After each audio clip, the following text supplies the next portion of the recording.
Sumur Zam-Zam sekarang itu menjadi area tertutup, tapi ada ruangan khusus di bawah tanah ya, yang masih bisa bagi para petugas untuk masuk ke area tersebut.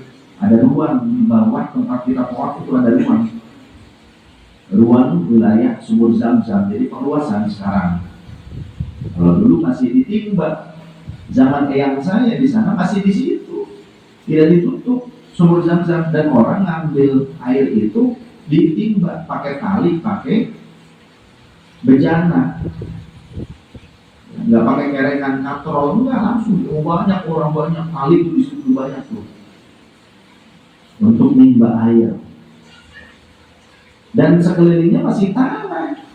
Area tempat sa'i pun di zaman yang saya menjadi pengajar di Masjidil Haram sebelum jadi Al-Mamlakah As-Saudiyah, ketika masih Hijaz, area sa'i itu masih pasar. Oleh karenanya di dalam kitab fikih ada konsekuensi apa hukumnya orang yang sedang ihram, lalu kemudian dia belanja.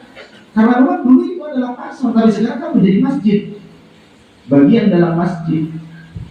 Beda lagi konsekuensinya ketika tempat sa'i atau mas'ah itu sekarang menjadi masjid. Maka kita harus wajib menjaga kesucian dalam masjid. Maka penting ngaji itu penting. Jangan cuma punya uang kemudian berangkat ngaji, enggak. Tak punya uang berangkat haji, berangkat umroh, tapi ngaji malas. Baru mau ngaji seminggu sebelum berangkat umroh, seminggu sebelum berangkat hajian. Mana cukup ilmunya.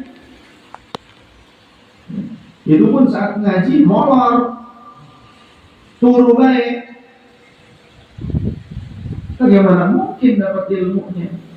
Yang benar tuh ngaji istiqomah.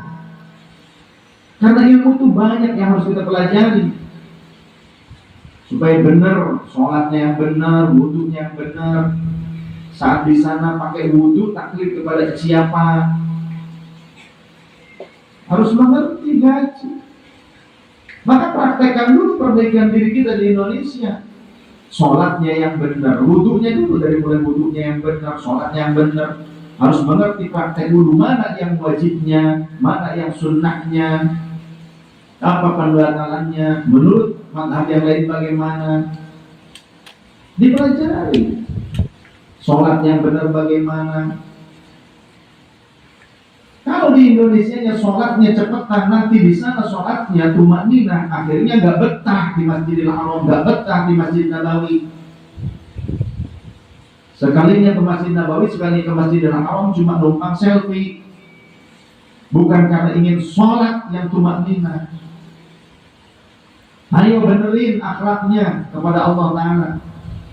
Jangan hanya bisa tumakninah di Masjidil Haram dan Masjid Nabawi, sedangkan di tanah air sendiri kita tidak bisa tumakninah sholatnya.